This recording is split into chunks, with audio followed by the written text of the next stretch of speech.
Hello everybody, Brian Devine here with Top Line Management. Thank you for taking a minute to watch this short video because I am going to be talking about coronavirus and I know you're probably tired of hearing about it, but I decided that I had to put this out because I've been hearing some really great advice out there and I've been hearing some terrible, terrible advice that could put you in a really bad position when all of this is over. And I don't want that to happen to anyone in this industry, especially my clients.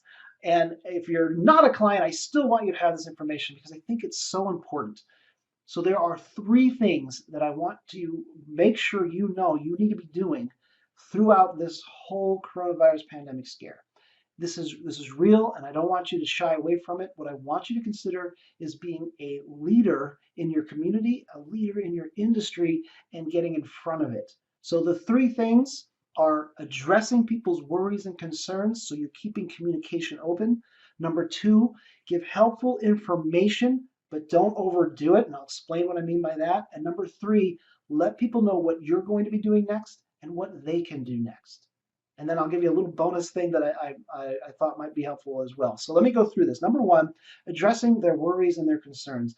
That means that your communication is open, and I want you to consider video, just like this, so that you can look into the camera and tell people how they are going to be reassured, because that's what they need right now. They need to know from you that everything is okay and that your practice has things in place to keep them safe if they have an emergency and need to come in, that they will be safe. So be reassuring, let them know that you are going to take care of them, and keep that communication open. Okay, that video can go a really long way as long as you're sincere, you're clear and to the point, and that you're reassuring. So number two is giving helpful information. Now, I'm not suggesting that you talk about the virus. I want you to talk about how things work in your practice. If someone has an emergency, what does it look like?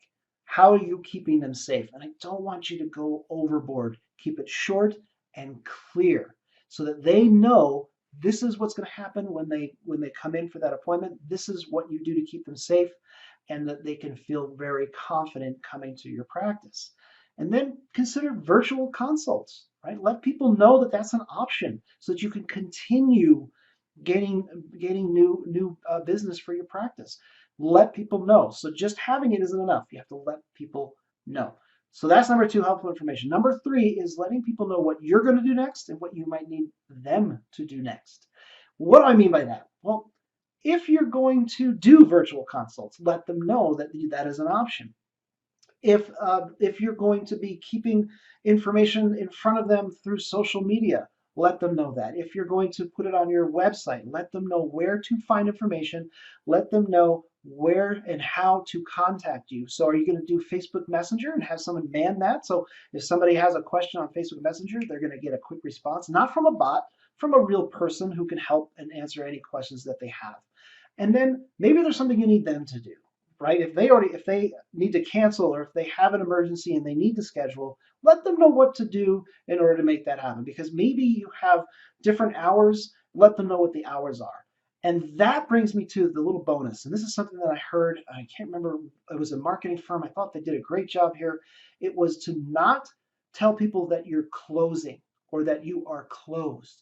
And the reason for that is because since people are skimming through all this information and they're in information overload, they might see that closed text in your Facebook feed or on your website and think that means you're closed for good, that you're not coming back.